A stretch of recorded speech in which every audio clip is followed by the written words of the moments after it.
Good evening, and welcome to the Whiskey Wednesday edition. Joining as my co-host once again, the Ninja Dr. Jason Pittman. Tonight, we're going to try to answer the question of, would you rather be right or do you want to solve problems? Not always are they the same things, and I would even posit that they're never the same. I'm your host, Dr. Dan Ford, and this is EchelonOrchid.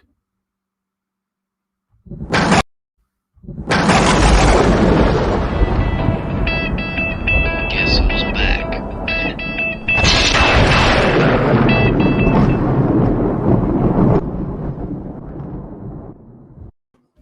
Ninja, good evening. Good evening, my friend. And cheers. I don't know what you're drinking, but in celebration of us making to the one more step for the Dragon's Mouth Distillery, I'm bringing out my teacher, and it's actually a really good product. This is from Downslope Distilling out in Centennial, Colorado. This is rum that has been aged in a Cabernet barrel, and I got to tell you, it is really good. I just know I picked the right person to kind of teach us how to make these products, and it's pretty fucking delicious. You know, as a fellow, well, and perhaps expert compared to me, alcohol aficionado, does it bother you when people refer to a Cabernet as a cab? Yeah, it does actually. Yeah. I put that in the same bucket as people that say vacay instead of vacation, and I just want to smack them for being lazy. Yeah. You know, I'm fine. You not saying Cabernet Sauvignon. I'm perfectly fine with that. But hey, look, I want a Cabernet. Yeah. Right. Cabernet has to do with the color. You know what you're getting. You know, stuff like that. You know, and well, sorry to cut you off, but because to me, when somebody says I want a cab, I mean, do you want me to call you a fucking Uber? Yeah, exactly. All right, so a little housekeeping for those that are out there. You know, we're going to be ending the season, and I just mean the season, on May 26th. So that'll be our last episode for this season. We'll pick back up sometime in August, September. You know, going to try and start a lot. You know, getting out and scheduling some guests ahead of time, and format though, you know, is really not going to change. But hey, the summer is when we got a lot of travel going on, and I know the Ninja likes to do his writing in the summer and his research. So we'll have our last episode for Whiskey Wednesday on the 26th and our last Sunday coffee on the 23rd. We might come up with a special event episode, but nothing planned. But we will be back, and I got to say, so far, Ninja, for this first year, we did This Life in Tech for several years, and we did it for fun, which, hey, wouldn't be here right now if we didn't start it that way. And I gotta say, we're almost at 800 subscribers, little about 1,500 hours watched. I'm quite pleased with a first season progress. Yeah, I might say I'm proud of the concept and the idea, and I think this reinforces a principle that we talk about occasionally, which is you have to be willing to fail and try a number of different things until you find the right combination. And I think, after I kind of put This Life in Tech on hold because of my schedule, and you picked up with EchelonOrchid and your distillery, and you are doing the coffee thing on Sundays with TK, which maybe I'll join that last one as a surprise guest, by the way. But works for me. And we've been doing Whiskey Wednesday, and you've kind of found the right combination that clearly resonates with the guests, and resonates more importantly with the audience. And fuck it, man. Dude, it's just been fun, right? The unfortunate part is that us being in different parts of the country makes it a little bit of a challenge. Like I absolutely loved it when you were in Maryland, I was in Maryland, even though we were busy, but we always made it a point every week. All right, let's go get some wings and beer and that shitty Fridays. Yeah. Half the time I thought we were gonna get fucking mugged. I was never worried about it. Yeah, I wasn't worried about it. I just thought it was going to happen. It might have. I just didn't like. Hey, it can happen anytime, right? So Yeah, sure. Those things were always fun. So hey, it's just I got some things I want to try to get done this summer. Like, so for all those out there listening, I got another slight announcement. One more step closer on the distillery with Dragon's Mouth, but this Saturday, 11 a.m. I am taking my level 1 whiskey sommelier class or certification. So they're level 1, which is with the Whiskey Masters Guild. It's one of the first sommelier like certifications. They've got all the who's who trying to get this thing up. I've been taking their course, and I'm taking my certification to become I think they call it a certified Scotch professional. That's level 1. Dude, put that in your fucking resume. Yeah, I'm putting that shit on LinkedIn, getting rid of all those other, getting rid of all my IT certs, right? All those cyber and IT. Fuck that. I'm a certified Scotch professional. Dude, I gotta tell you, it's you've got to know the history of how Scotch came about, what each of the regions are known for, and even inside those, like the regions, like the Highlands, like you have to know like some of the locks that are there, some of the important dates, some of the important rules. So it's the level 1 is all about knowledge. Okay, and then from there, so you could also do a level 1 bourbon, right? So your choices are you got to do one Scotch or bourbon for level 1. Level 2 is international whiskey, regardless. Level 3, you go back now and you choose: do you want Scotch, bourbon, or international whiskey? And that level 3 is your first time when you have to do blind tastings. And depending on which one you choose, you have to fly there to do the blind tastings. So for me, I at this point, I'm still sticking with my plan is Scotch, international, Scotch, international. Like, so level 4 takes you back to where you can do international, or I actually think the level 4 is international, right? So you've got to be able to tell throughout the entire world what kind of whiskey you're drinking. Right. And knowing all those regions.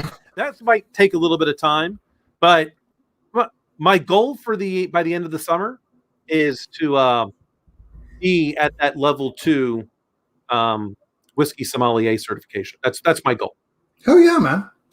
See, and that's another principle we talk about now. Manifest. You set a goal out there, you articulate it to the world, and give it form, and then you just get after it, right? I mean, that's really it. For the audience, just I've switched over to one of my favorite beers of all time. Oh, okay. Terrapin Hopsecutioner. We lovingly refer to it as the turtle because it has a cute little turtle with an executioner mask chopping the hops. I love it, dude. Nice. Yeah, I got to say that one of my so I've got two kind of like ones that I really enjoyed drinking. One of them I used to always love to drink on a Sunday, close out the weekend. Arrogant Bastard Ale. Yep. Yep. Hey, to all the haters out there that said I'm, arrogant bastard. Well, you know what? Yeah, I'm drinking it, right? So if you don't like it, do something about it. Hey, if you're gonna be the man, you got to beat the man. Amen. Well, I was having whiskey with you too, but just real quick to explain for everybody. I had run into a couple of students at the ABC store, and no. So that's all right. Yeah, dude, this rum is so tasty. I hope. So this gets back into kind of my dovetailing into our question for the night. Do you want to solve problems, or do you want to be right? Now, I posit that if you want to solve problems, you're hardly ever right, because there's so many times you're going to be wrong. Mm-hmm. And it's about what you learn. If you're researching, if you're trying to truly solve something, like it is a troubleshooting step. All right, I'm going to try this. Oh, nope, that wasn't it. That aspect of that wasn't it, that means you were wrong. It wasn't that thing. If you just want to be right, then I think you're not doing anything. I think you're just sitting back, letting the world happen to you. You not, instilling your will upon the world. And that's kind of what I look at with all of our distilled products. They're all a project.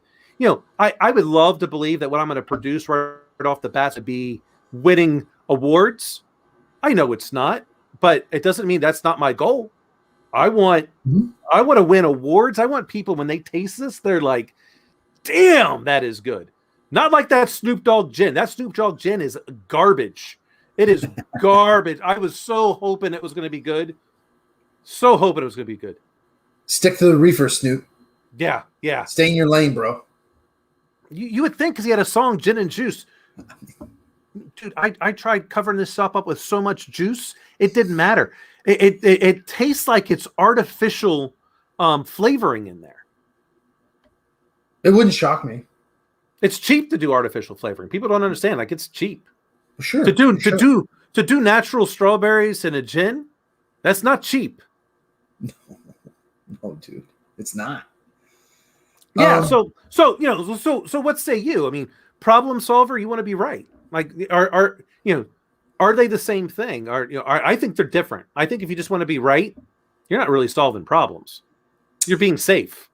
Hey, I'll start here. I agree with one of your first premises, which is if you're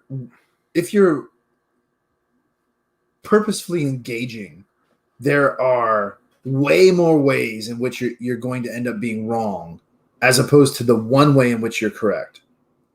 All right. In that, I would agree. This is a subtle twist on what you said. You tell me if you agree with this. I think you have the opportunity to end up being right in some instance, but being right in that context is really a byproduct of having been wrong, right? It's not the goal. The goal is to solve the problem. I definitely think they're not the same thing. What I'm thinking about is, to what degree are they exclusive?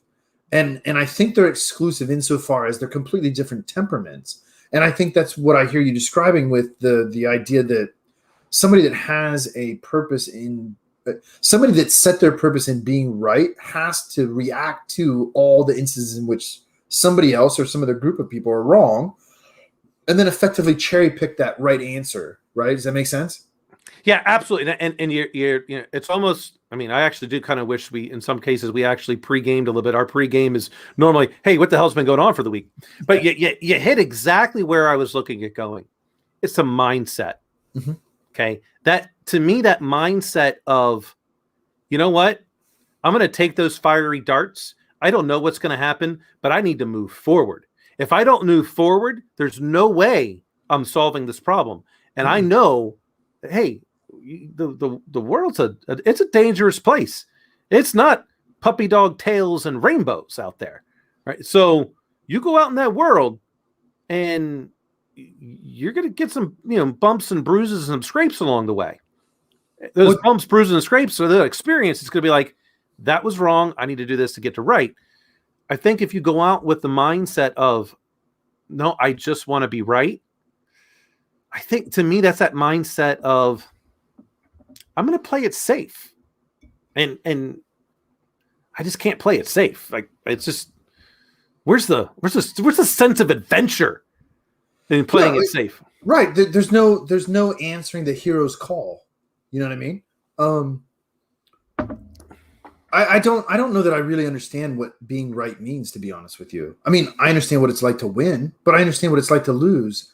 And I don't know that, if I'm being honest and sincere, that I really care about either. What I care about is, this is the objective, and that's what I'm going to. And it doesn't matter what it takes to get there. And so, like you with your whiskey sommelier certifications, does it really matter how much whiskey you have to drink to figure it all out? Probably not. Only if it's good whiskey. Yeah, but you probably have to have a shitload of bad whiskey too along the way, right? And actually, does it really matter? You do. Yeah. Well, so yeah, and there's a reason for that. The lowlands of Scotland were originally, that's where the original first documented term of rock gut came from, because they were just inundating the lowlands of Scotland with cheap product, in order to, because one, they were also very poor in the lowlands of Scotland, and so they still wanted something, but they made a lot of cheap product that they would put there just to get rid of it. And so, yeah, I'm going to have to now. Today, the lowlands of Scotland is not the same. They actually make some good scotches. I'm still, preferential to either a Highland or I always mispronounce the name. Is it Islay? Isle? I thought it was Eiley, but Eiley? what the fuck do I know, man? I have no idea. But we know what we're talking about. Yeah, it is a particular region which used to be the Scotch capital of Scotland. It's not so much now that they just don't have enough land. I mean, that's really what it comes down to. Right. But with that, in any of these things, like you got to know what are the makeups of a good Scotch versus a bad Scotch, and the only way you're going to know is by tasting it. Yeah.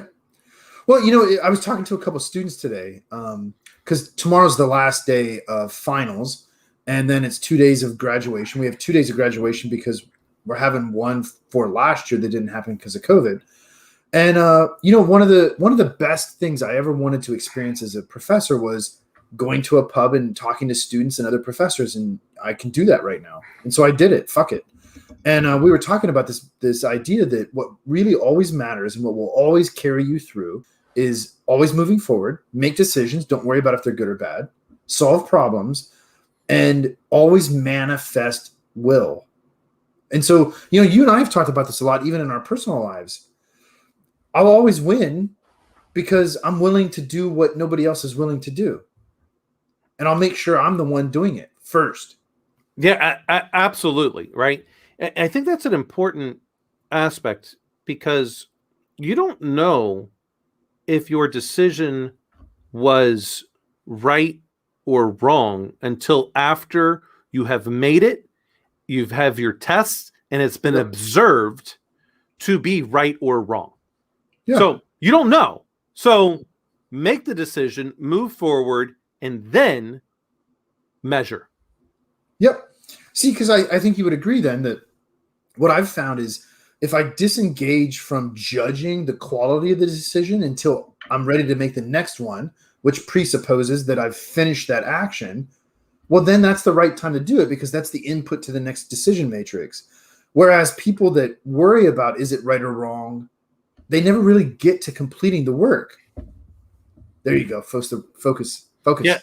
I had to use your old your old cameraman when you were back in the porn industry. Hey man, you pick up these tricks. This is experience and wisdom. Yeah, I don't know what it's. It's done this a couple of times recently. I don't know why. It's picking up on something.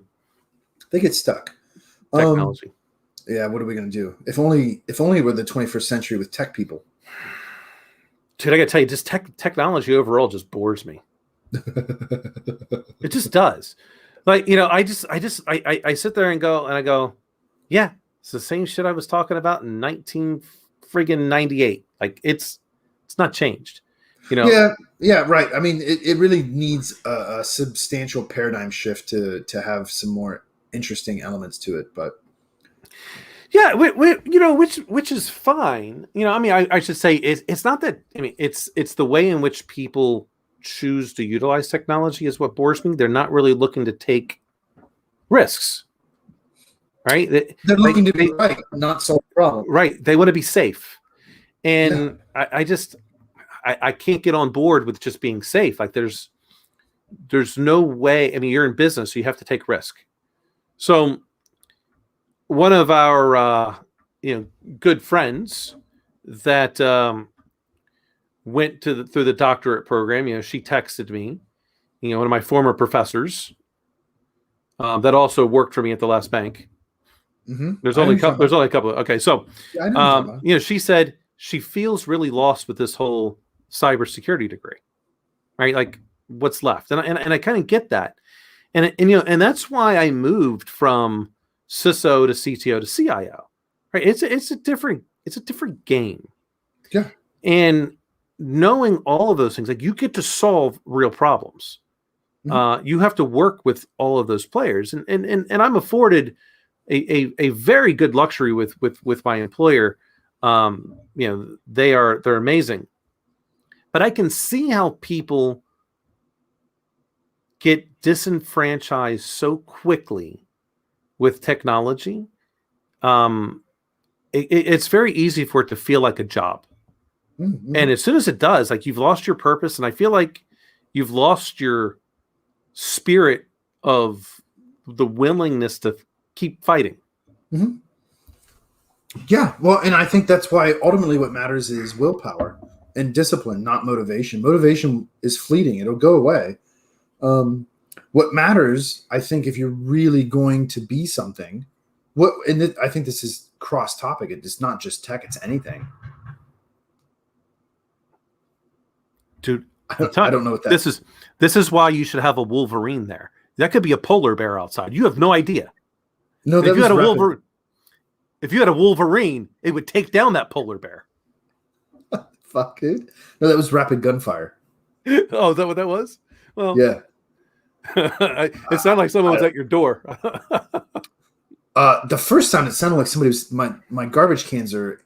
My office is away from the house, but in between us, we have a shed with the garbage cans are next to it. It sounded like somebody bumped into it. So I thought Mrs. Pittman was outside again for some reason. I don't know why, but the security lights didn't turn on. So that was puzzling. And then it wrapped there. It might be fireworks, dude. Cinco de Mayo. What are you going to do, man? There's no Latin people around me. I'm in the South, man. I don't know what's going on. Well, it's just like, what's the, shoot, it slipped my mind here at the moment, but the aspect of the Irish drinking day that everyone goes out. Oh, St. Patrick's Day? Yeah, St. Patrick's Day. There you go. So I'm not Irish. Doesn't mean I'm not going out drinking on that day. I mean, chances are I'm drinking anyway because it's just a day. If I'm being honest. Oh, yeah. Right? Yeah. I mean, does it end in Y? Right? Did I wake up? Yes. Check. Yeah. But, that's why, like, even when I was younger, I was never into drinking games. Like, I don't understand the point. I just want to sit around and have a conversation and sip whatever I'm sipping. You know what I mean? I do not understand the aspect of people saying, I want to go and get drunk. Like, why? Like, that's not a good, I mean, one, the next day you're going to feel like garbage, right? I want to feel good. I want to be able to be accountable for all of my actions.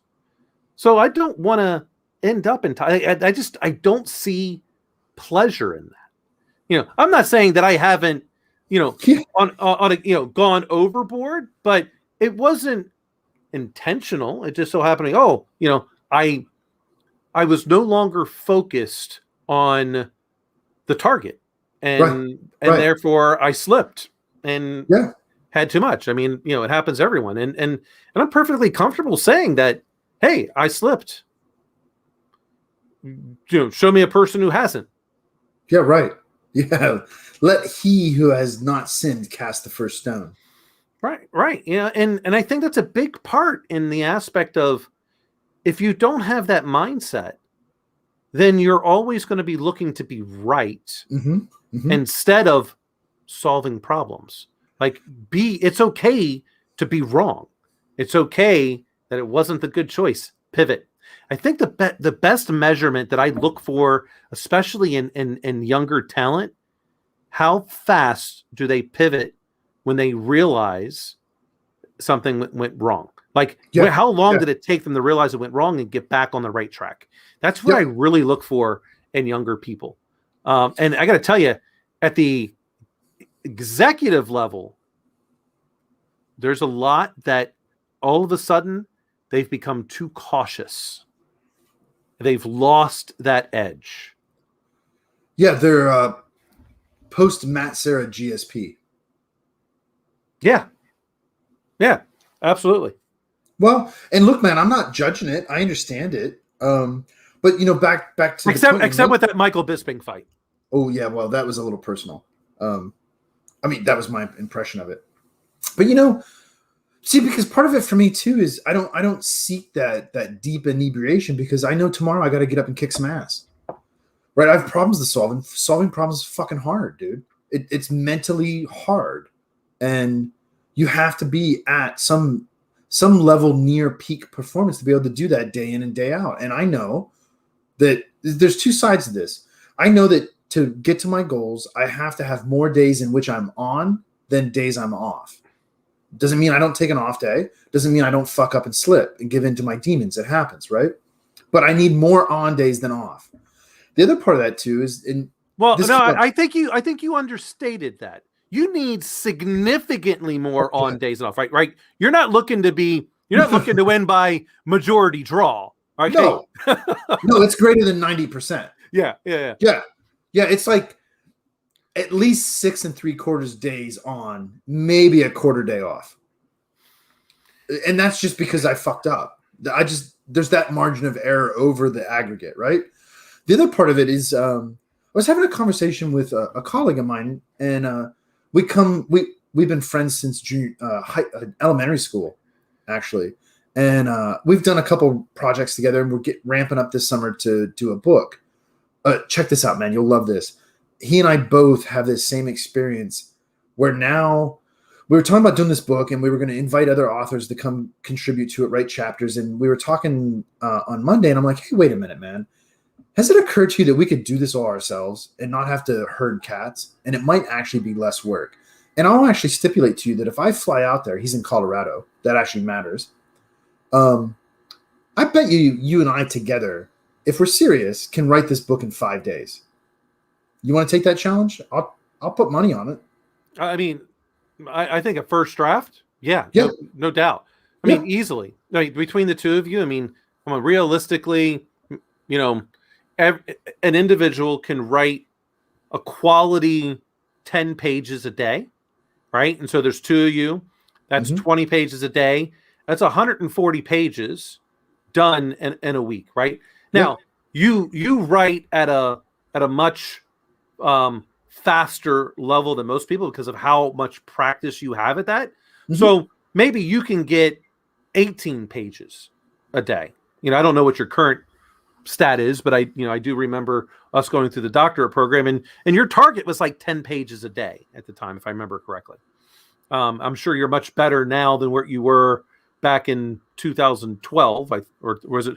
I think it was 2012 when you graduated, right? Or was it 13? 13, something like that. I might have started in, I don't know, man, something like that.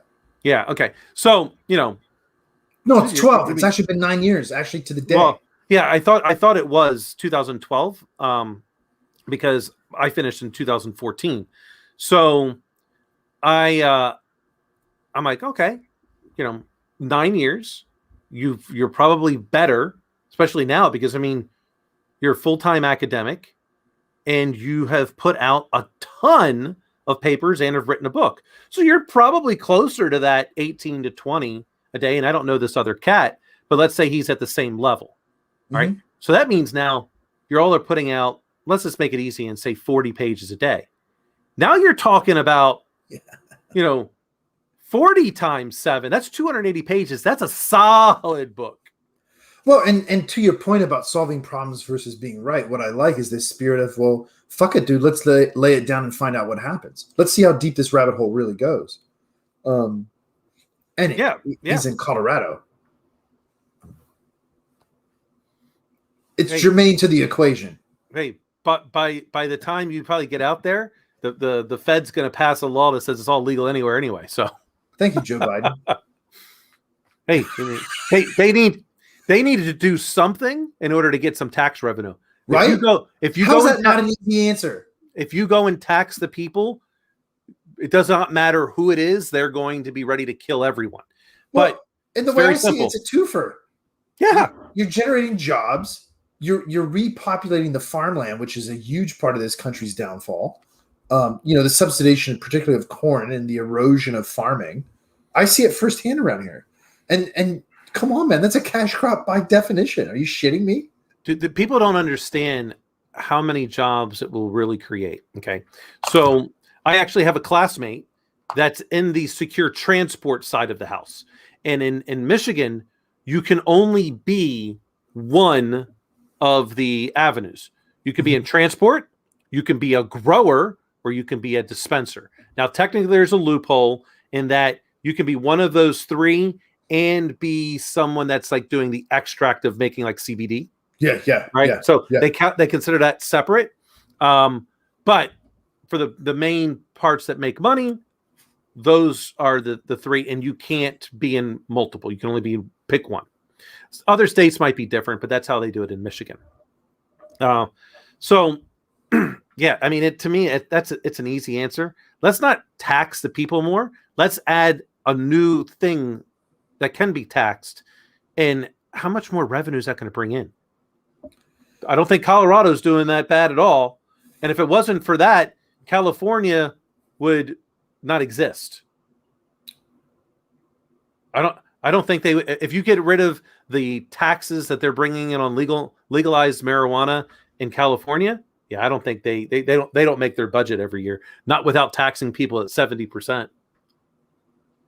You know, you got an interesting point there, because I'm thinking back, and after the housing drop in 2008, there was a huge loss in revenue because of property tax. Yeah, well, I mean, the lack thereof. Well, and check this out. This is the first time in, like, I don't know, was it 40 years that California lost 2 seats in the House? Yeah. Texas picked up 2, Florida picked up some. You know, that's a huge thing. That's telling you people are voting with their feet. Well, I was just going to say, isn't it magical that California lost 2 and Texas gained 2? Because everybody I know that left California went to Texas. Yeah.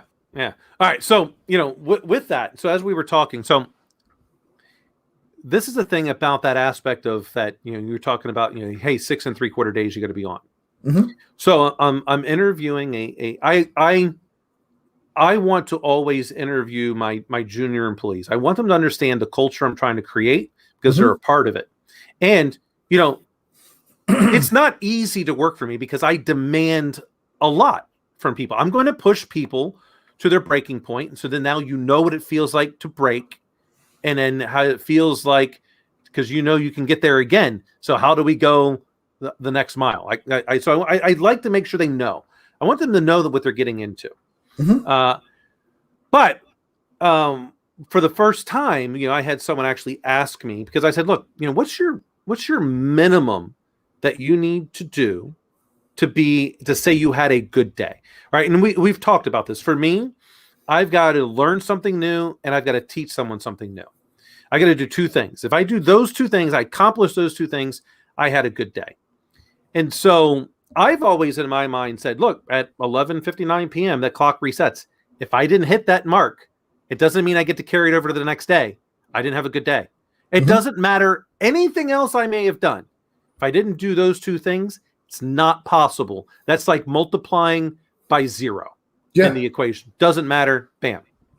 But he asked, you know, me the question, well, what happens if you don't make that day? Like, can you teach someone, you know, something new, 2 people tomorrow? Nope. No, it's a different day. Different day. The day ends when the day ends. And if I either was successful or I wasn't. And if, you know, and I believe that I have many more good days than I do bad. I can't remember the last time I would say that I had a bad day. I can't remember when I haven't accomplished that goal. I can't think of it. Mm-hmm. It's been that long. And not because it's that good, because people got to understand, like, it's not easy to find something to learn, and it's not easy to find someone that you're going to teach them something that they didn't know. And I don't mean because you don't count yourself, right? Well, I mean, not in the teaching part, but the learning part I do, right? I mean, no, in the teaching part. Yeah, I have to teach someone something. Yeah. Right. You know, if I don't, you know, which is difficult, because it's not like I can just come up with some random fact. Like, I can be like, hey, by the way, did you know that what is the whole thing? A swallow can, you know, goes a certain amount of a speed, and like, well, you're talking about the African or the European, like, not that, like, not some random fact.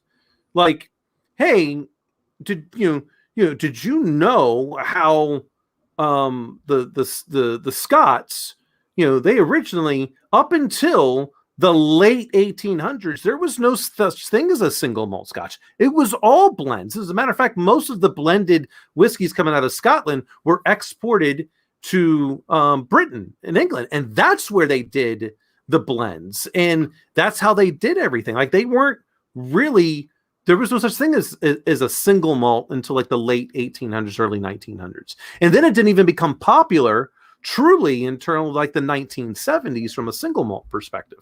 They were all blends, which is why Johnny Walker has been around for so long.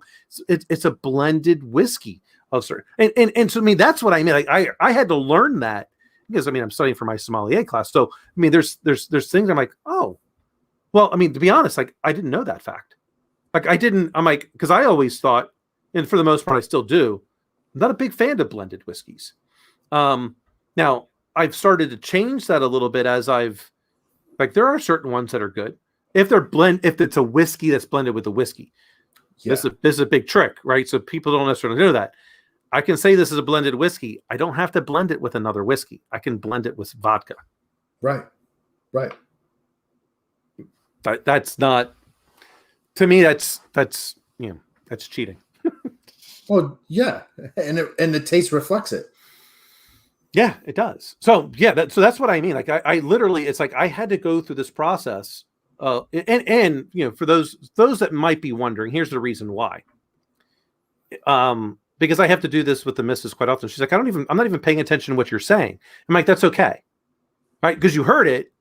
It's the act that I went through and you didn't know it. That makes it to where I'm going to have a 90% probability that I'll retain that information. Yeah, there's something very specific about articulating an idea. Yeah. Verbally, like aloud. You know what I mean? Yeah. It's probably by large and far my addiction to teaching. Look, man, I like helping people. I like passing on wisdom and lecture and so forth and so on. But really what it's about is me vocalizing my internal dialogue and seeing how crazy it sounds to people. Sometimes it does, man. Sometimes it doesn't.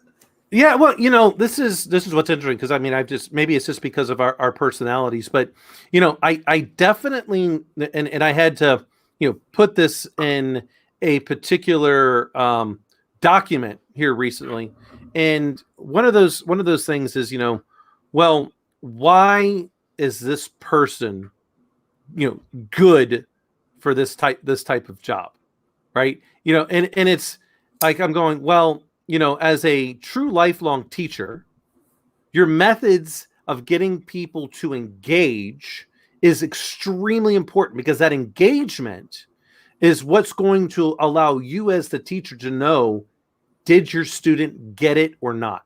Mm-hmm. Right? So the old adage of, hey, I want you to come up to the whiteboard or the chalkboard and draw out the equation, right? That aspect of doing it, hey, I can now see that you understand the lesson and the way in which I have always witnessed you engage, not just your students, because I mean, basically in many ways, everyone out there is a student when you're a lifelong teacher. That not everyone has that knack of being able to test them without testing them. Yeah, sure. Well said, man. Well said, and thank you. But this is an idea I've been working on. So I've talked, I think, somewhat extensively about my experiences in Freemasonry. And so I think I told you this. I don't know if we talked about it on air, but 3 months ago, I got a letter in the mail that said, hey, show up at this time in this place. I think we had talked about it because I was showing up at that time and place, but I had no idea what the fuck was going to happen. And so I got invited to an invite-only appendant body in Freemasonry that does research. Fucking perfect, dude. Perfect.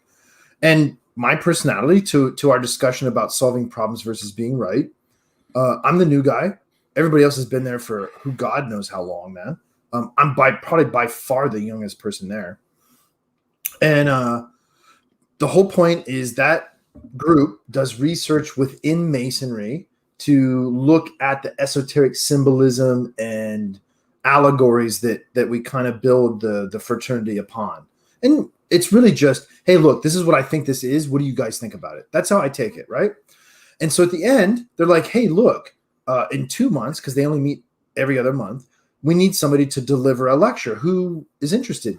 Fuck me. I'll do it. I'm the new guy. I'll take a swing.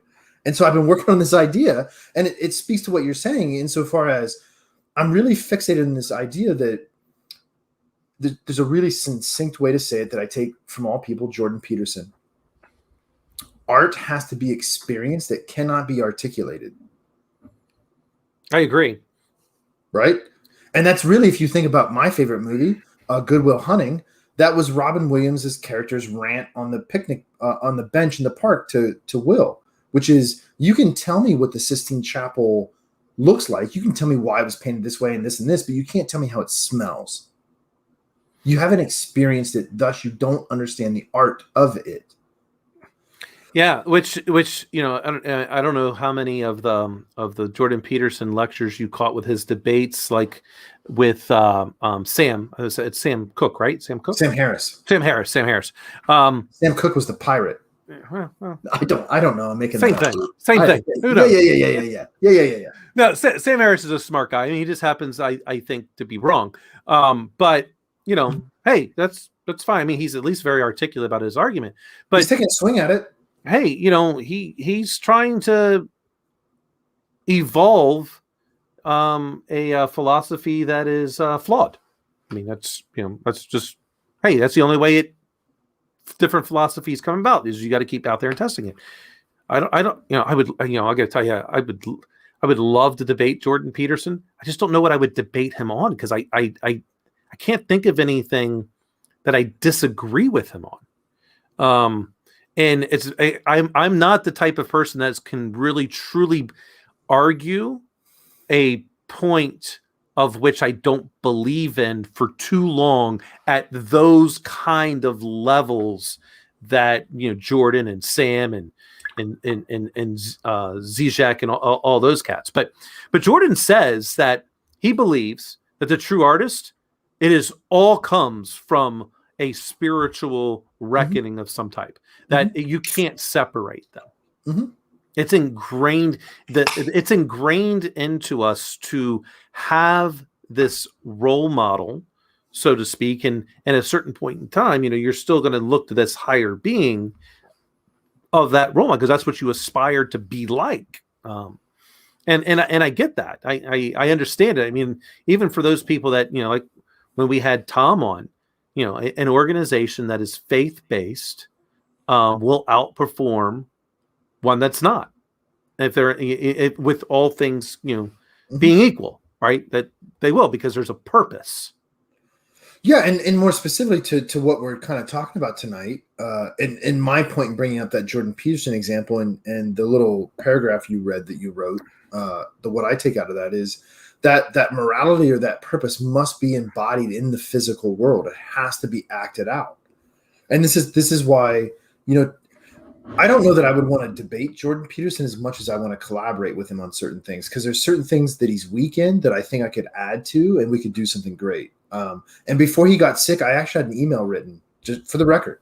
When he's a little more stable, I'll send it to him. But hey, fuck it. We'll see how it works out.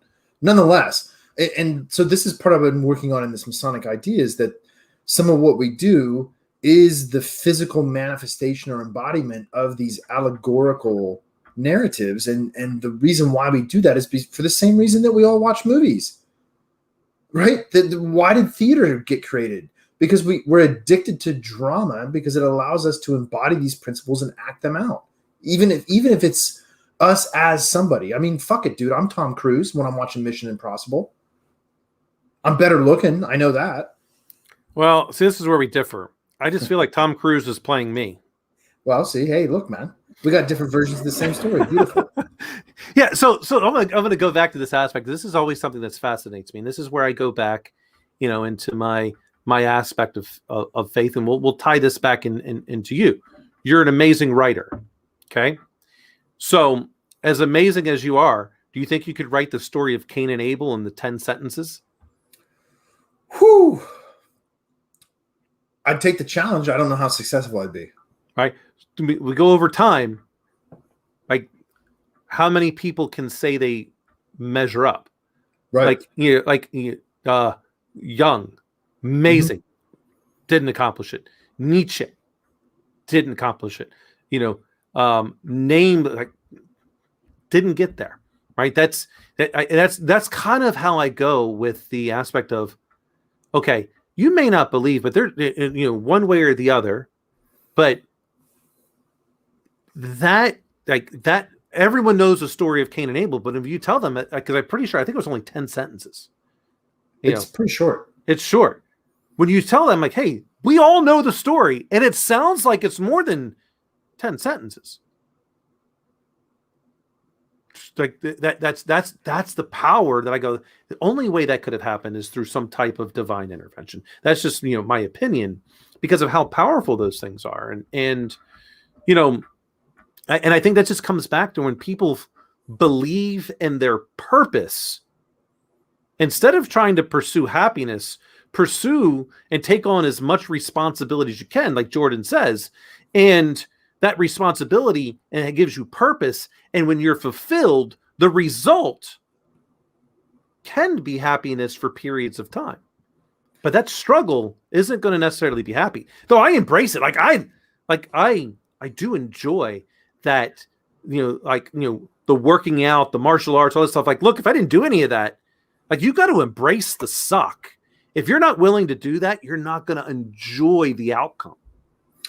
Well, right, and wouldn't you agree that happiness is synonymous with being right in this case, insofar as it's a byproduct of the process, and whether or not it manifests is immaterial to the process itself. What matters is the engagement in the process of solving problems. Dude, it's like I don't think I used to joke like I would love to live on a tropical island, blah blah. Actually, no, I wouldn't. I don't want to live in paradise, because then it's not paradise. It's just normal. That's right. I want to go to paradise to recharge and then get back into the fight.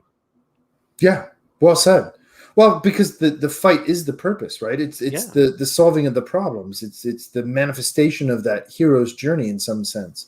And that's where I think some of that philosophy resonates so strongly with people that are of this temperament, because haven't you found in your adult life in particular that the more responsibility you take on, the more you can take on?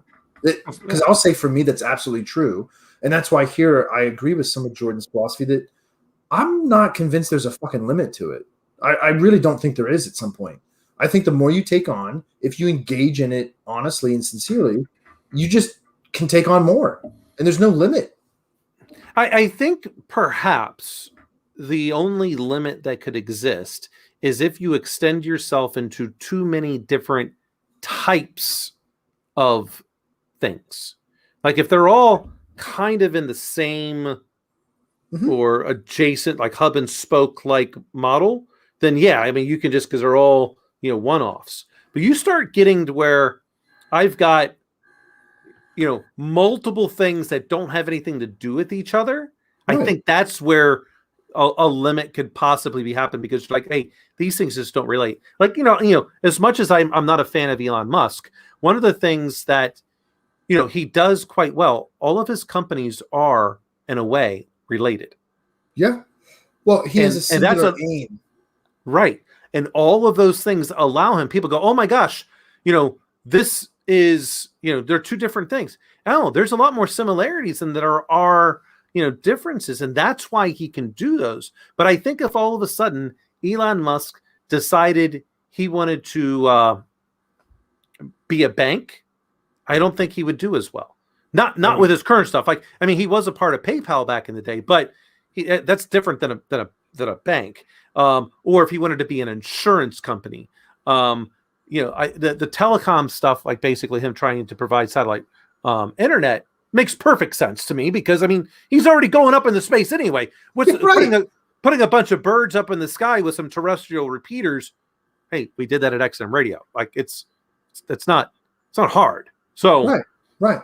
See, but that's what's so powerful about having a singular aim. Okay, so satellite internet in the mesh that he's providing seems revolutionary. In a lot of ways it is. But when you realize that it's actually him solving a problem that he needs to solve to get to Mars, it's a manifestation of the idea of he's solving a problem. He's not seeking to be right. Absolutely. And so actually I feel like I've given wrong examples. The better example is Elon Musk getting into pharmaceuticals, like he's going to create the COVID vaccine. Right. completely different Yeah. than anything else. And as far as I know, he's not trying to create the COVID vaccine. But I wish he would hurry up and get to Mars, because I keep telling everyone at the credit union I want to be the first credit union on Mars, and Fuck that yeah. can't happen until he gets there. Yeah, And that's right. what I tell. I'm like, how are we? I tell them, how are we going to get? Well, why are you thinking about that?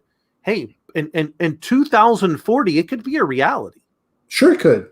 Well, that's why, people, we've been around people that snicker when I talk about the unified territories of Carolina and the space arc and all this stuff. You think I'm fucking kidding? I'm not. I'm not so naive to think that I'm the one that's going to build it, but you have to understand that that's the far off aim that I've set out far off into the future for many generations past me. But there it is. Try me. Yeah. Try me. Well, I mean, Watch here's what the happens. thing. Here's the thing. We have predicted a good many of things between This Life in Tech and the show. Like, Yeah. I can't remember if it was on This Life in Tech or on this show when I said, hey, look, I'm telling you, Apple's working with like Cellbrite. I'm telling you they are. Like, there's Yep. no way that they're not. They need, and now, again, I could be completely wrong, and perhaps I am. My gut feeling is that Apple is telling the public, you can't break these devices. There's no back door, because the only way to have a back door is to have that, so to speak, we'll say, a root certificate, for a lack of better term at the moment. Which who has? Yeah, which Apple has, and Cellbrite, right? So this is what was happened from what Moxie put out with Signal, and that they're like, hey, this looks like a copyright. Like, how could they have all this stuff? Apple gave it to them. Yeah. Right.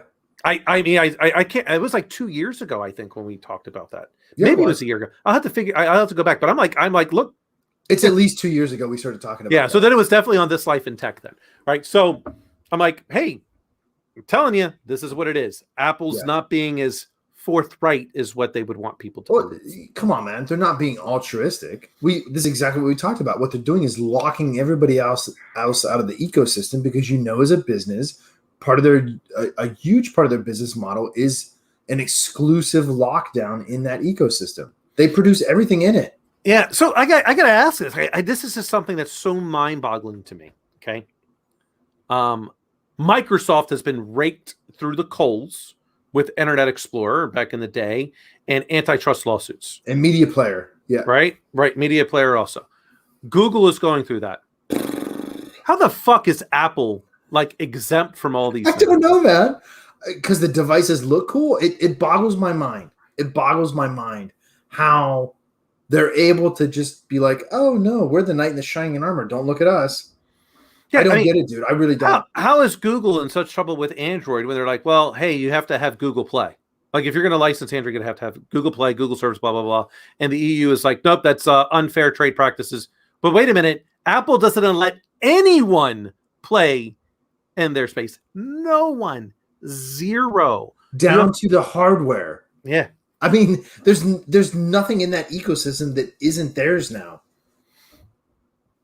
I don't know how they get away with it. I'm not suggesting they shouldn't, but I don't know how they get away with it.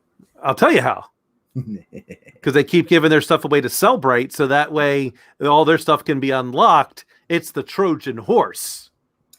Well, listen, man, backroom deals happen, and it seems to me that that's the easiest explanation in this case. Hey, don't come after us because you have exclusive access, and we can guarantee it because we provide everything. How does that? I mean, that's such an obvious explanation, and this is why I think we've said it before, where because of the preponderance of conspiracy theories to be absolute nonsensical bullshit, here you have what looks like an actual conspiracy afoot that, if you talk about it, now you're lumped in with the people that think Bigfoot rapes campers. Well, here's the thing with something like this. People don't even understand what it is that we're talking about. Yeah, well, that's true too. Right? And woe to the Republic. Woe to the Republic. Yeah. I mean, this is the thing that, like, look, not for nothing, but, I spent a lot of time in forensics. My dissertation was focused on mobile. It's been a few years since I've, gone back and looked at it. It hasn't really changed that much. And I go, look, the only way this can happen is the device had to be jailbroken. And the only way a jailbroken happens is because you found a vulnerability, which, okay, maybe Cellbrite was doing that. They might still be doing that as part of it, but not based on what Moxie put out with Signal. That's legit Apple signed code to me is what that looked like. Yeah. Yeah. Well, look, I mean, that's it. Either Apple condoned it and facilitated it, or you're charging the state of Israel with cyber crimes. Which one is more plausible?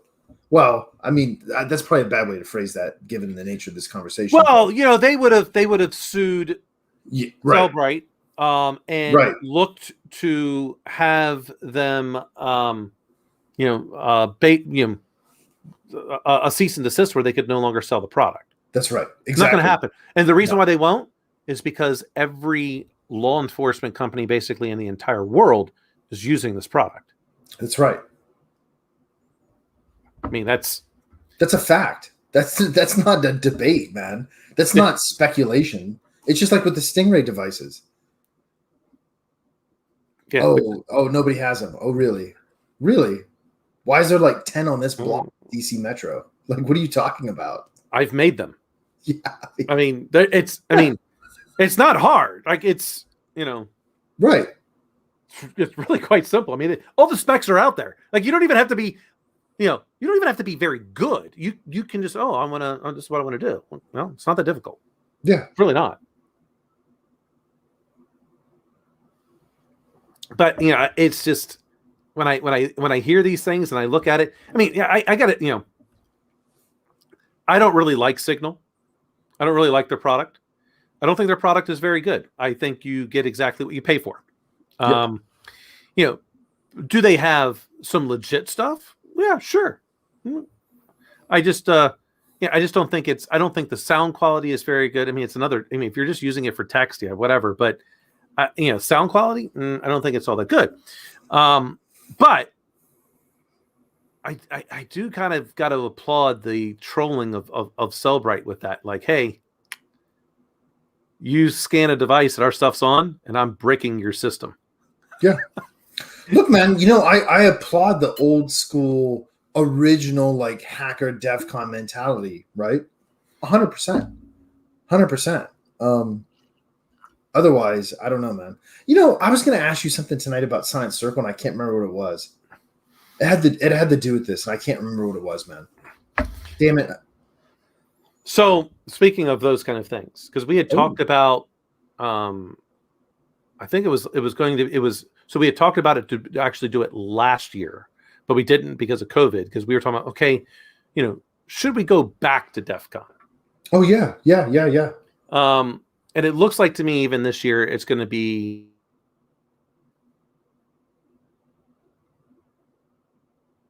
a very good representation of what it used to be, even this year. So I'm not going this year either. I might look to do it next year. Mm-hmm. My middle son is starting to get a little bit more interested in this kind of stuff. And the missus doesn't understand the culture at all. I'm like, well, you'll fit right in because you kind of like this whole cyberpunk type stuff. So, hey, she can hang out with Mrs. Pittman because yeah, I mean, because it's not like she's going to understand any of the stuff that's being talked about. I mean, it's just not her. Right. It's not her gig. I mean, they can have mimosas.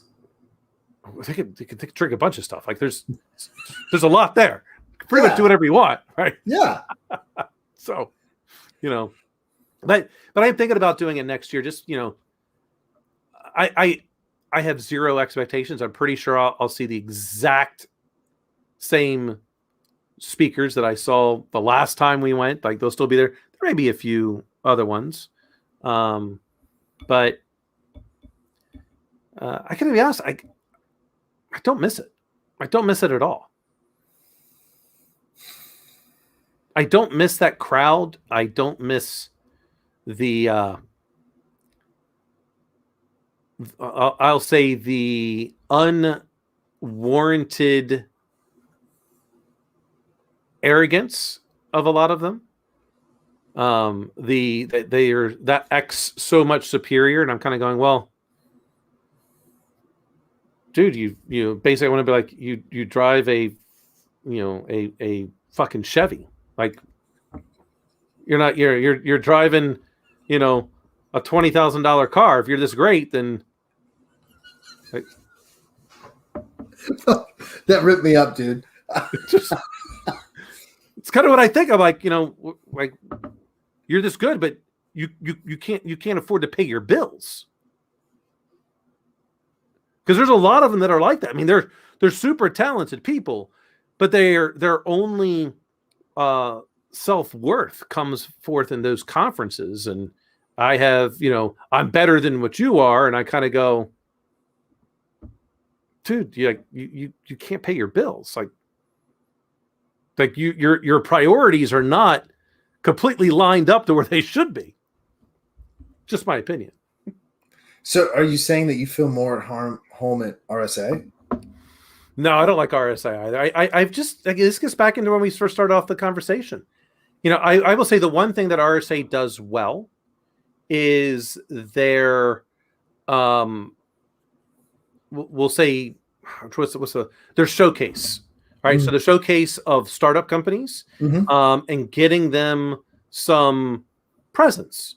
Like that promotion aspect. So whenever I go to RSA, and I'll go to that again because I actually like that. They promote. I mean, the last several times that I've been, I gotta say, in their startup little space, I mean, a good 50 companies are there. Mm-hmm. Like you don't know what they're going to turn into. Like that's like you're getting to see some potentially bleeding edge stuff that could turn into something good. They could be the next CrowdStrike. They could be, the next, pick your product. Like there's some good stuff coming out of there. Yeah. Yeah. What always turned me off of really the hacker subculture at large is I found it really difficult to have meaningful conversations with people because it devolves into a never ending, well, what if rabbit hole of paranoia. Well, and that's kind of that aspect of that, that superiority complex that I feel like many of them have. That, hey, you haven't done this, so. Well, I don't find it fun to have a conversation with somebody that's just waiting for their opportunity to say, "Gotcha." No, yeah, man. Yeah. No, that's not the point. The point is we have to innovate if we're going to solve problems. It's a temperament difference. Right. So check this out. This is one of those things where I'll just say, like, Charlie Miller is a pretty stand-up guy, right? So and I enjoy the stuff that he puts out there, but he said, look, because what was it? I can't remember. Was it the University of Washington that submitted something to the Linux kernel with Minnesota? Okay. So they've been banned big time. And they've been banned indefinitely. Yep. And so someone said, how is this any different than what, Charlie did with Apple? Charlie said, I knowingly did what I did. I accepted their ban and I'm still banned, but I did it to prove my point. And I knew what the consequences were going to be, and I accept them. Yeah. University of Minnesota is not. No. Like, oh, this is foul. No. You know what? Okay, you proved your point. You got some stuff past their things. That is the aspect of gotcha. Yep. You could have stopped it at the release candidate build. You could have said, hey, wait a minute, everybody. Just so you know, we fucking bamboozled you. Let me help you fix these processes.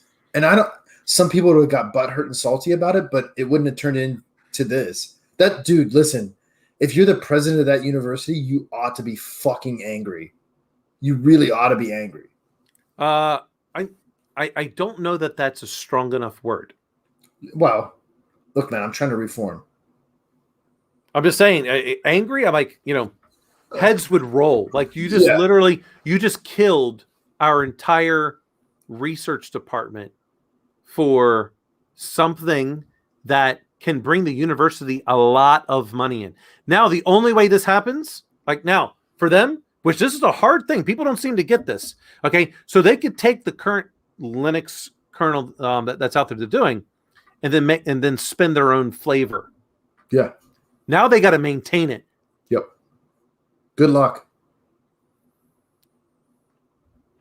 No way. I cannot. I honestly cannot look at how much code that would require. So I think the current Ubuntu build, I want to say it's like 4 gig. Mm-hmm. Mm-hmm. I don't know what that translates to in terms of lines of code. Well, I gotta imagine it's more than 4 gigs worth of lines of code. There's a calculation for this. Let's consult the Googe. Yeah. Let's see.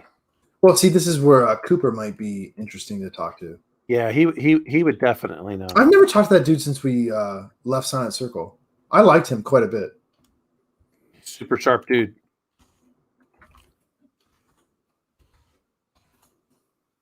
So right now, as of 2020, the kernel consisted of 28 million lines of code. Get the fuck out of here. I want people to think about this. Okay. Yeah. So, all right. So 28 million lines of code. Okay. So let's see. I want to. And that's probably an average of somewhere around 120 characters per line. All right. So, so putting this into the full context, you said it was 28 million? That's correct. Right. As of 2020. Got it. So 28. 3 zeros, 3 zeros. Yeah, no, I'm doing something different. All right, so I'm going to go 2.5. All right. So that means if we put this in the perspective of pennies, it would weigh 154,308 pounds of pennies. Not small. That is a lot of pennies. You're not moving that in a day. No. I think so. So how much does an elephant weigh? Let's get elephant 2.5 ton, something like that. Yeah. So 2,700 pounds. Oh, so about 1.5 tons. Yeah. So that is less than 1 million pennies, because 1 million pennies weighs 5,500. Yeah, which is closer to 3 ton. Yeah, like we're talking 3 elephants roughly. Yeah, I mean, if you want to kind of significant. It's an elephant's not a small animal. That was a small elephant right there that I just right. That's what that's on the small. Like, so you're talking about now. That's 28 million lines of code for Linux that you have to maintain. Universities today aren't able to keep up. That's why they collaborate. And University of Minnesota, you're out. Bam. Well, you just killed your computer science department. Crushed it. It's gone. It's done. It's done. If my kid wanted to go into computer science and was looking at that university, I'd be like, hey, listen, they're fucking banned. No. That's a hard fucking no. All right. So here's a great question. Sure, hit me. Which gets their band released first and gets fully reinstated? University of Minnesota or Donald Trump? I knew you were going to ask, dude. That's a great question. I think Donald Trump gets back on one of the major social media platforms before University of Minnesota gets back into the Linux kernel. I would agree with you. 100%. I think it happens. I think, especially with I don't know if it was today or whatever, but like Facebook's oversight committee. It was today. So they basically said you need to revisit this because you're not really consistent, and that's just don't think so. Hey, listen, fair play. That in my observation, that's true. Yeah, it wasn't consistent, and it still isn't consistent because I go like, look, bottom line is I don't feel like the former President Trump said anything wrong, and I don't think it was any more or less egregious than what Maxine Waters says, or pick your politician. They all say the same thing, in my opinion. Like, it's like you're allowed to get the crowds fired up. I personally believe, because the former President Trump said peacefully go do something, where everyone else is saying get in their face, make them feel like they're not wanted. Well, you're asking for confrontation. Like, you didn't say go protest peacefully. But that's just my opinion. Regardless, I think it is they're all on the same sheet of music, in my opinion. So if you're going to ban one, you ban them all, or you ban none of them. Like, you That's right. Pick your poison. And you know what? I support any of the social media companies in that decision if it was ban all or ban none. That's right. To me, it's binary in this case. It's binary. Well, it has to be. Case in point. Perfect case in point. Apparently, some people, professors, colleagues of mine in other departments, have decided to not show up to class periodically, not test as per the accreditation requirements. There's some funky, fucked up business, right? The fuckery, let's call it. Of course there is. There's human beings involved. And so the administration's response to that is to send out an email. Everybody now is going to be required to, after 5 absences, automatically drop a student. My reply to the department was, let me explain something to you. I don't understand. So why would a professor, are you talking about a professor missing a class? Yes. So why would what do you mean in this case, a professor dropping a student? You send an email to the registrar to remove that student from the roll. And so they're not in that class anymore. They're not able to attend. So it's the students are missing classes, not the professors missing classes. No. The professor is facilitating a class not being held. Let's say it that way. Okay. So now I get it. So because the professor is not having a class being held after it gets to 5, then all of those students that are in that class are basically being dropped. Right. And so this is okay. So because here's the thing, right? Because of federal student aid, you have to take attendance, because students figured out a long time ago that they could apply for loans, not show up to class, get the money, and go, I don't know, start a fucking meth lab. I have no idea. Somebody ruined it for everybody, just like everything with bureaucracies. And so then a counter pressure was, I bet you it was the communists. Probably. It always is the fucking commies. By the way, I had a student call me a communist the other day, and then I asked them, well, that might be true, but I need you to explain to me the core tenet of Marxism. They couldn't do it. I'm like, then I don't know what you're saying, dude, because if you can't explain it. Anyway, back on point. So did he know anything about what a communist was? I don't know that he knew how to spell it.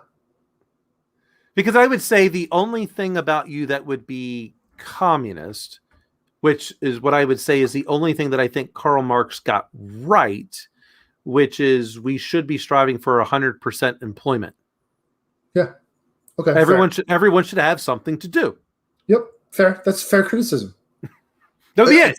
And under that strict particular definition, I too would be considered a Marxist communist, because I do believe that everyone should have a job. Everyone should have purpose. Yep. And so this is the administration's reaction, is rather than calling out the individuals that are fucking up, we'll make a new policy, because there's already a policy that says you have to show up to every class and you have to take attendance. That already exists. It's enforceable. And so rather than holding the individuals accountable for their lack of proper behavior, the response was, well, now let's make everybody do all this. No. Listen, here's my response in a nutshell.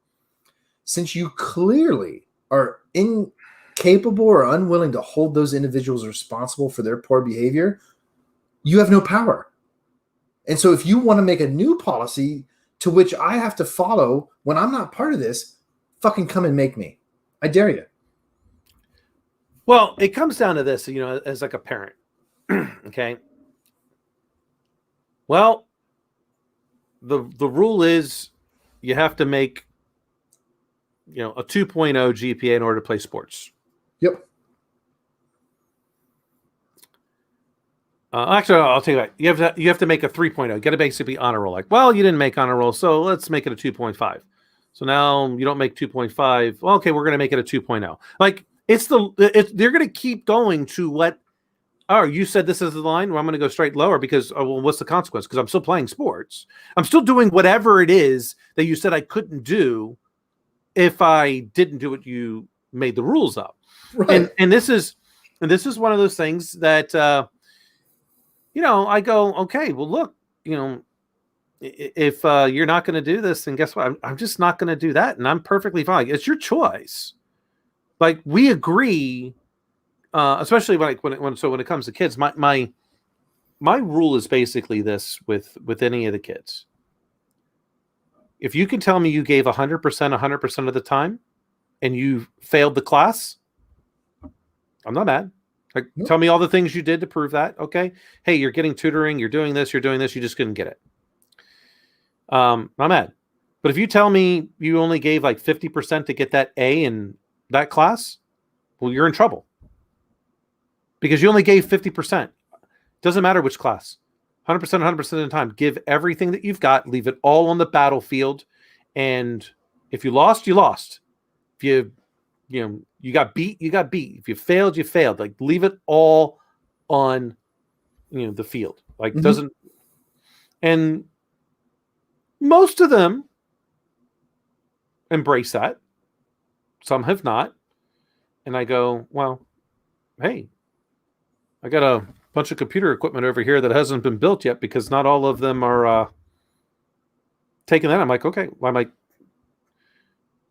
you're not doing well. So you're not, I'm not helping you. Like, you need to do the things that you're supposed to. Like, you're of an age that That's hey, right. I've got work to do. Like, and especially like I've seen the curriculum for what the distance learning folks are doing for the kids in this of the school age.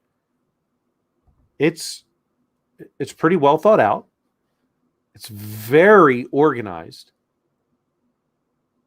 I can't understand nor comprehend why anyone wouldn't do well. Like, it's all in Blackboard. Right. You get pinged constantly. Everyone sees it. Mm-hmm. The only way you're not doing it is because you blindly chose not to look. Yeah, you chose. Exactly. Spot on. Yeah. Hey, look, man, and I support your right to make bad adult decisions. Doesn't make them not bad. Doesn't absolve you of the consequence. Yeah. I support your right to choose it, but right. It's like I say, look, everyone's got freedom of speech. You're just not freedom of consequence. Mm-hmm. You want to. I mean, I don't think someone should necessarily lose their job because they say, "Hey, look, I support President Trump." Like, you shouldn't lose your job for that. I mean, now I could say where, like, I could see where perhaps if you said you were going to be a part of a hate group and you're public about it, okay, I may not want that may not best represent my brand if you're out there doing that and it's in your public persona that you work. Okay, I kind of get that. I totally 100% support a society in which if somebody chooses to subscribe to the National Socialist philosophy, to espouse that. I also support everybody else's right to choose not to associate with that person.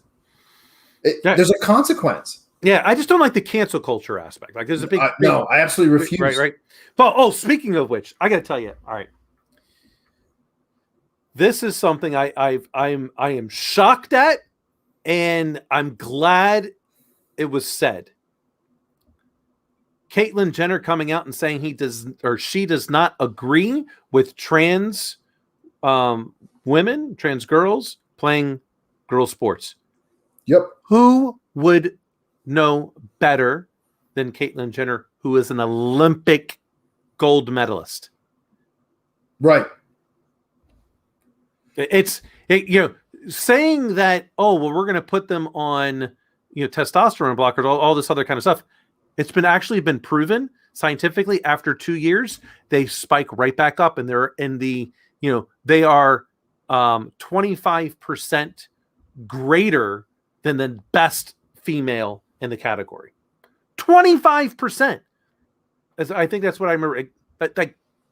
Like Fallon Fox, like someone came out and said, like that person, it's a criminal. Like that is a dude. That is a dude hitting women. Like it's and I'm not talking like, hey, look, if Amanda Nunes wants to go fight Henry what was it, how you say him? Cejudo. She'll get killed. Hey, look, and I think let me tell me if you agree with this. If they're both consenting adults and they choose to do it, I support it. Fuck it, I'll watch it. Right? Yes, completely different. What people sleep on in that Fallon Fox story is she didn't disclose it. Right. That's the problem. Right. I don't care that she's trans. I don't really give a fuck about anything other than that. You willfully and purposely deceived people to gain an advantage in competition. Right. No. Yeah. From a professional aspect, I go, hey, do whatever you want. It's professional. Amateur is where I draw the line. That to me, that's the line. Because I go, as an amateur, one, and stuff's coming out I think there was a study that came out. It was either in Sweden or Norway the past couple of weeks that basically said that they've reversed their course and they are unwilling at this point to certify the drugs that would allow your we'll say gender neutrification aspect. Mm-hmm. Like if you nope, sorry, your brain will get fucked up. Like it's basically what they said, as you get to be a proper adult, sometime around 25, 26, if you still wish to do this, then move forward because now, your brain won't be as affected. But by them putting them on those blockers to transition from male to female or female to male, they've said, nope, we're not doing this anymore. That's child abuse. I'll say it 100%. If you do that to your kid, that's child abuse. 100%. Hey, I don't know about you, but you and I both have tattoos. I got to say, I'm never signing off on any of my children to get a tattoo before they're 18. Just not doing it. I won't do it. Nope. And I don't know about this one. This one I'm a little bit kind of on the fence on. But, we both have a daughter. I don't know if the missus has earrings, but I'm kind of on the fence on I don't know that I want to at her age, because they're both, actually yours turned 7 in October. Natalie's older. Right. She's a few months older. So Natalie just turned 7. So I'm kind of like, now she hasn't asked, but if she did, I'd kind of like, yeah, I don't know. I don't know that you just because you're a girl that it should be okay that you go and get an earring. I don't know that you're at the right age to make that decision at 7 years old. Because I know plenty of women, specifically like my missus, that does not have earrings. She has no ear piercings. Lily does. Yeah. But, so did you make that choice? Did Marsha make that choice? Were you involved? Yeah, we talked about it as a family. And you're like, okay, cool. Because it's non-permanent. Well, I mean, if you go and think about it from we'll say a meridian line perspective, that meridian line is permanently broken. If you subscribe to that philosophy, yeah. Because even though it's on the outside, there is still that callus that blocks the energy flow to that portion of the ear, and and I do subscribe to it since all of my martial arts. I dig what you're saying. I dig what you're saying. It's a fair criticism, 100%. Yeah, but I just want I'm on the fence. Like, I mean, again, I don't know how on the fence I really am, mainly because I haven't been put in the position where I have to make a decision. I don't know at what age I should or shouldn't. But I'd be saying the same thing to my boys. Are you of the right decision? I've got my ears pierced, right? And I know yours as well too. Yeah. Well, check this out. Part of what drove the decision as a family unit was also the peer group pressure. And so I have an older brother, and I've criticized him openly about when he wants to punish I have nephews that are twins. And when he punishes them, he takes away their electronic device, their tablet. And that's the way that they communicate with their friends. And I've criticized him because what he doesn't understand, from my view, you tell me what you think about this, is by removing that, I understand what you think you're doing, but what you're not aware of is you're removing them from their social group. And because of how fast their culture is shifting, you're inhibiting their ability to grow as human beings because of how they integrate as a social group. And I don't think that's fucking right, dude. I think you ought to really think about what that means to them. It's not just taking something away and taking away a privilege. I support that. That's your choice.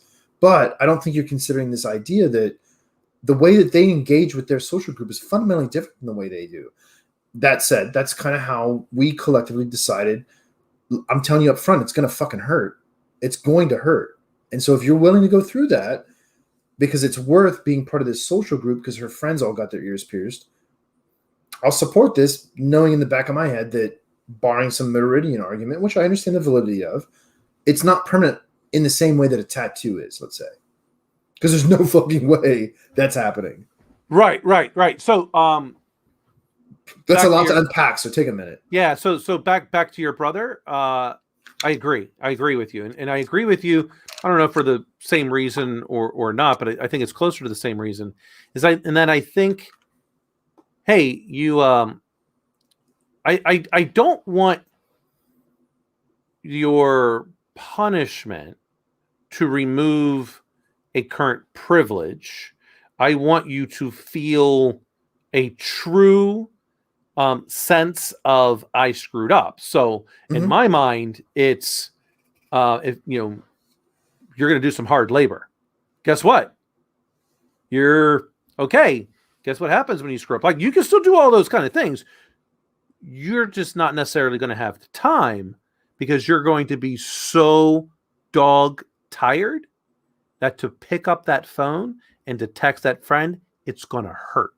And you're going to remember that. Kind of like, when we've seen certain things, I think many of us have had the friend in our age group that, they got caught smoking. And so their parents made them smoke like an entire carton of cigarettes. And so they never want to touch it again.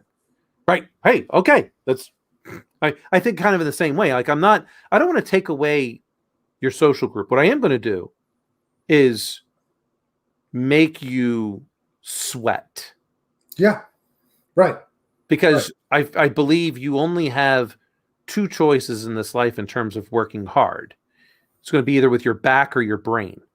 Mm-hmm. And so if you're screwing up, because that means you messed up with your brain. So I'm going to let you feel what it's like to have to work with your back.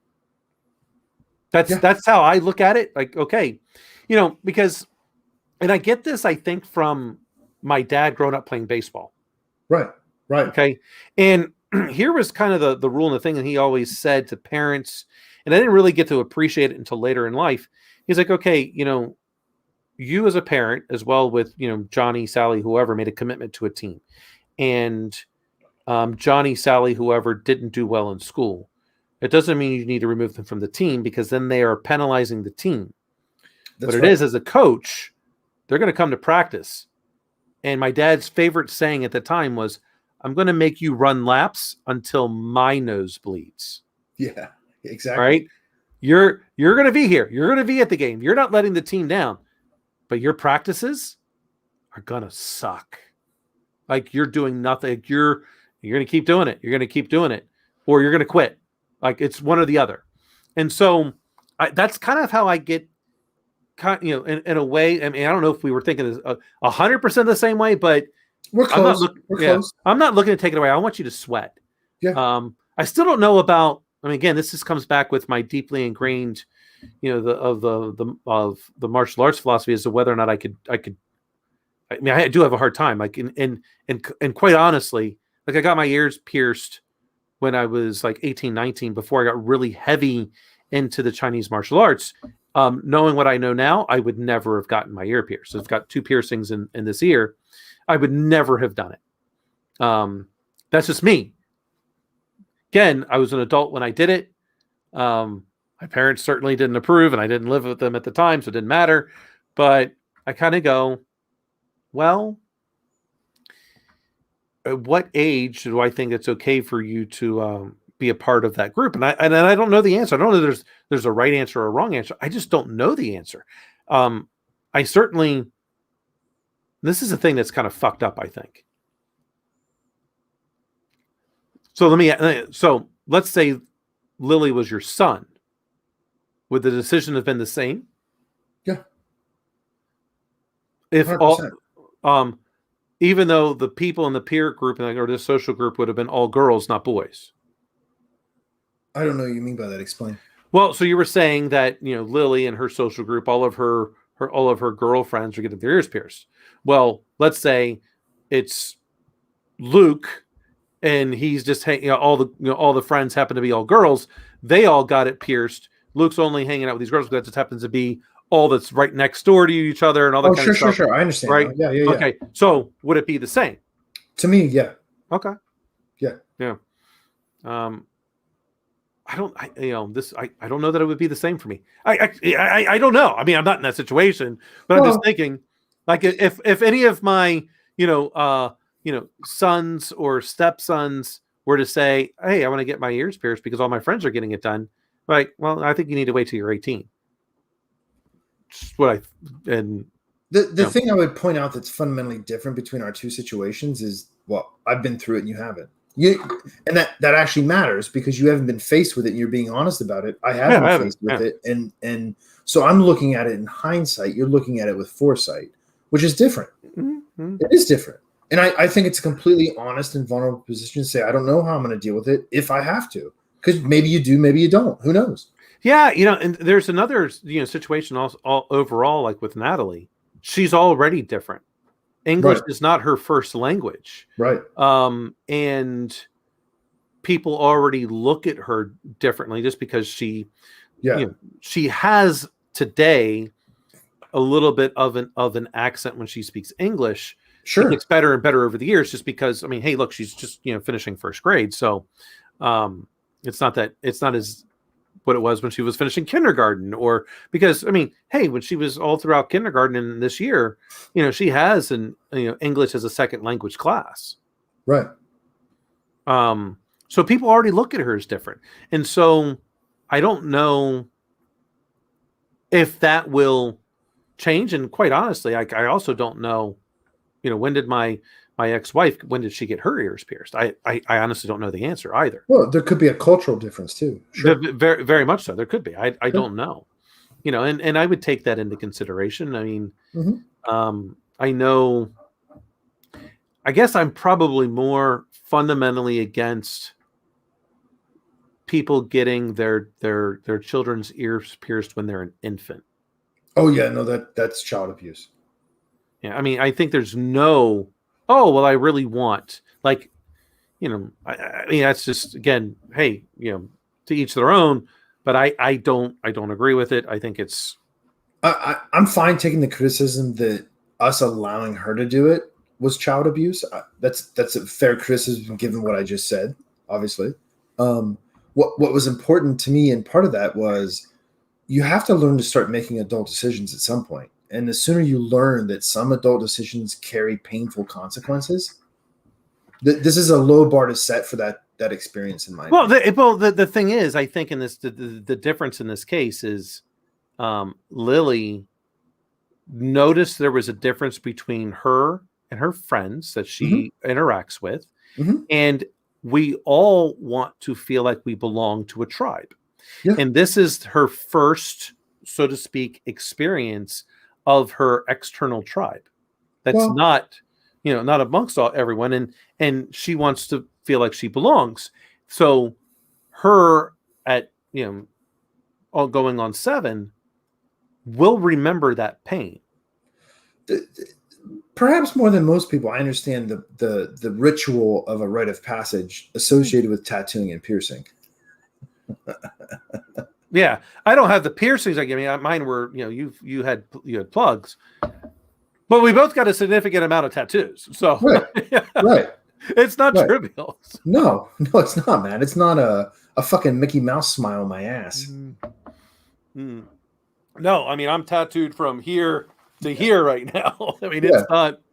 Yeah. Yeah. But I agree with you. At some point, you are charged with the responsibility of managing that experience, and so at some point, you have to draw the line. Fuck, dude, I support your right as a father and a sovereign individual to adjudicate that for your own family unit. I don't have to agree with it. We don't have to have the same experience. No, and we don't. But I think your point's very valid in your we'll say mindset, your sovereignty. There's a difference in your mind between a single piercing versus a plug. I would imagine. Like if she wanted to get like what you have, you might not have been as on board. That's much more permanent than a prick through the ear versus a tattoo. Like, and okay, fair enough. I mean, I can agree with the logic. Different experiences and different, overall different belief systems. And I mean, I had no idea whether or not Lily's ears were pierced or not. I mean, overall, it doesn't. I think if we were to poll all women in the entire world that are 18 and over that had their ears pierced versus those that don't, I would be willing to bet that those that don't. I believe there's more doctors in the world, academic doctors in the world, than there are those women over 18 that don't have their ears pierced. Yeah, it's a very common simplistic rite of passage for people. Part of it too, to explain a little more, if I may, for a second. Part of it too is Marcia, Mrs. Pittman, and baby Pittman, Lily, bonding together because Lily observed her mother wearing earrings and wanted to be that. Well, learn to be that. I support that. And carry that burden, because it is a burden. You have to take care of it. You have to manage it. It fucking hurts. Yeah, it does. I mean, and you keep that earring out for too long, it's going to hurt again. Right? It's going to hurt again.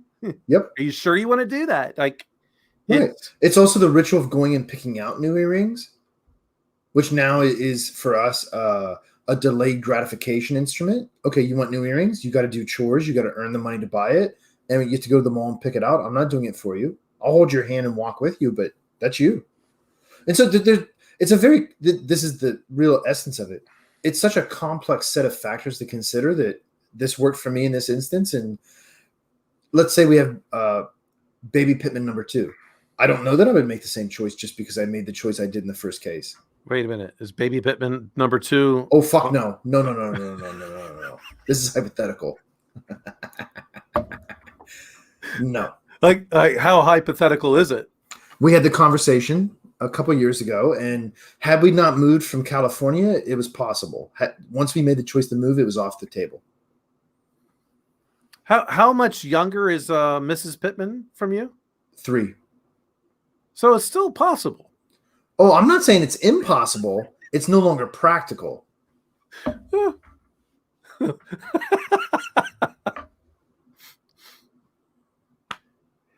Anything is probable at this point. Well, it becomes more. It could happen. I mean, mechanically, it could. Oh well, yeah. I've had similar conversations. I just kind of go, dude. In 10 days, I'm going to be 46 fucking years old. I'm not looking to do that again. Like nope. Not that I didn't enjoy it. Not that I wouldn't enjoy it if it happened. I just go,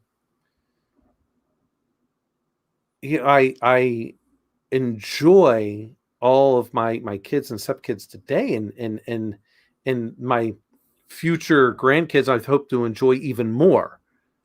I don't know that it will. I mean, look, 20 years from now, if I had a kid right now, 20 years from now, my kid's only 20. I'd be 66 years old. Listen, nobody is really honest about the physical and mental toll it takes, and it's high, and it gets higher the older you go. It's like hangovers, which is why, to connect back to what we started with, I don't drink to get drunk, because it has too high of a fucking cost. It's an extreme cost the older you get. Yeah. I mean, nobody wants to talk about that sleep deprivation, man, with a kid. That, you and I both pulled a lot of all-nighters working in tech. Dude, I've never experienced sleep deprivation like I did with having a kid. And I didn't take the brunt of it, to be fair. You know, first two, I didn't have to deal with any of the brunt of it, so to speak. I mean, I just didn't. I wasn't being quite honest. I wasn't really there. I was traveling all the time for work, so right. I just wasn't there. With Natalie, I was there quite a bit. It didn't faze me. Like, it was just. I mean, I guess maybe because I was, happy that I got to do it. Sure. Like, I felt that. I mean, happy is not the right word. I know you mean that. I felt a sense of fulfillment. Yeah, sure. And I enjoyed it. I enjoyed it. And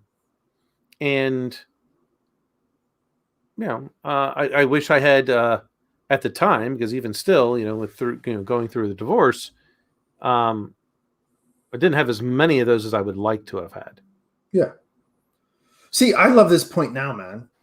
She's 6 going on 7. We can actually have conversations. We hang out. We like the same things because she has my temperament.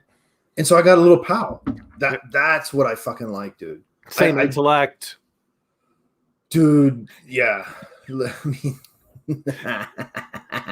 you like the same mid afternoon snacks.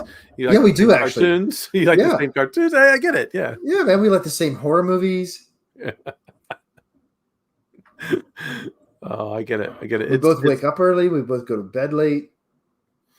Yeah, I definitely, for me, probably that first aspect was when Danny started to really understand, like, Star Wars movies. Yeah. And then from there, like, the different, because then it just, like, exploded with Marvel doing stuff, and then Batman movies exploding, and Harry Potter movies. It's like, okay, we're going to these premieres. Yeah. It became enjoyable, and then now you can play video games. And I was always like, hey, he gets so upset. Oh, I keep dying. I'm like, gotta figure it out. Yep. Well, can't you just do it for me? Can't you beat this level from? Nope. Hey, do you know how many times I was frustrated when I was playing Donkey Kong? Back in the day, like, hey, you lost. I mean, it's an algorithm. They don't. Yep.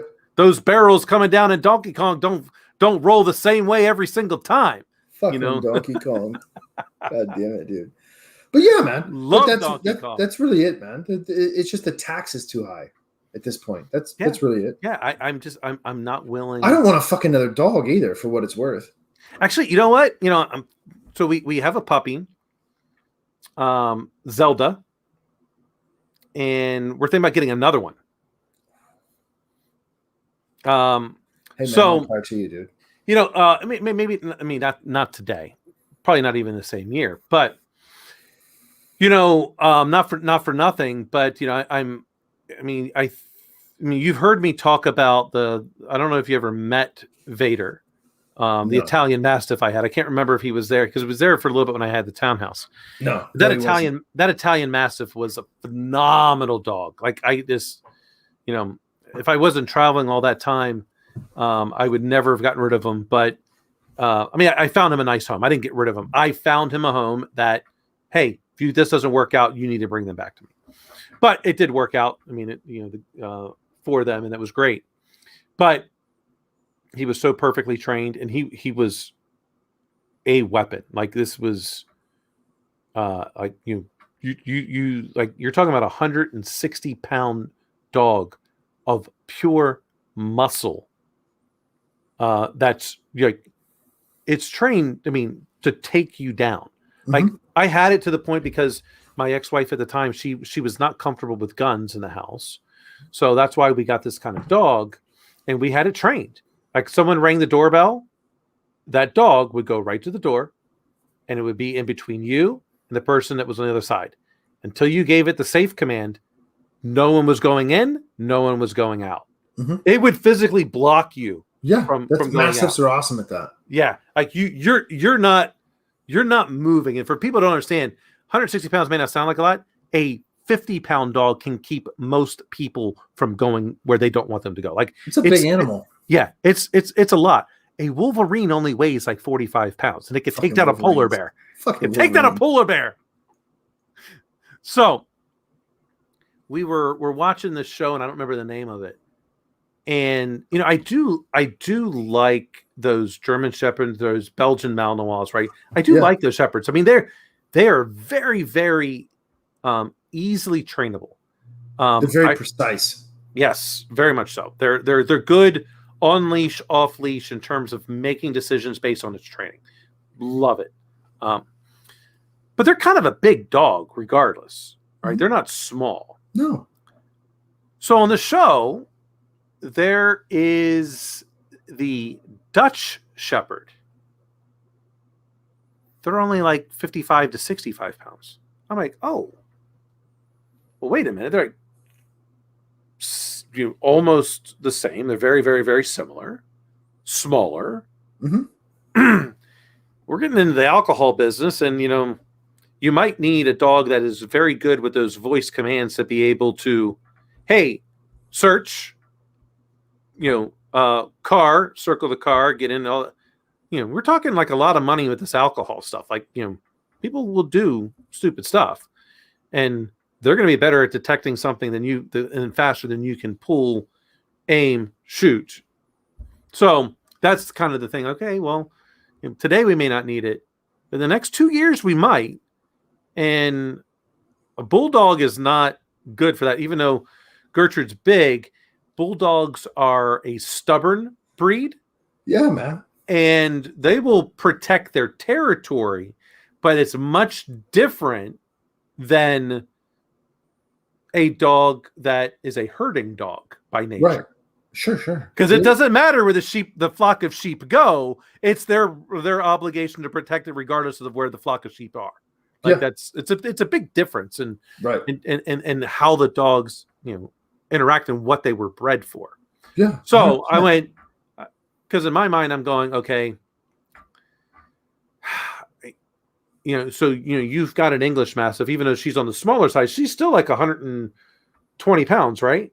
Oh yeah, dude, yeah, man, she's big. Yeah, right, and she's a small English Mastiff. People don't understand, like. That's a lot of animal. Yeah, it is, dude. It is, man. It's a fucking pony, dude. Yeah. It's a fucking pony. If the dog so chose to, it would snap your arm. Like, it's not. Oh, like, easily, man. Like, it's not. It's no joke. So, it's a lot of responsibility. Mm-hmm. So try. That's kind of where I just go. Okay, well, I'm comfortable with a big 100-pound plus dog because I've grown up with them. I understand them. I understand that it's always a people problem. It's never a dog problem. Dogs do what they're bred to do, and it's our job to understand their instincts and utilize them accordingly.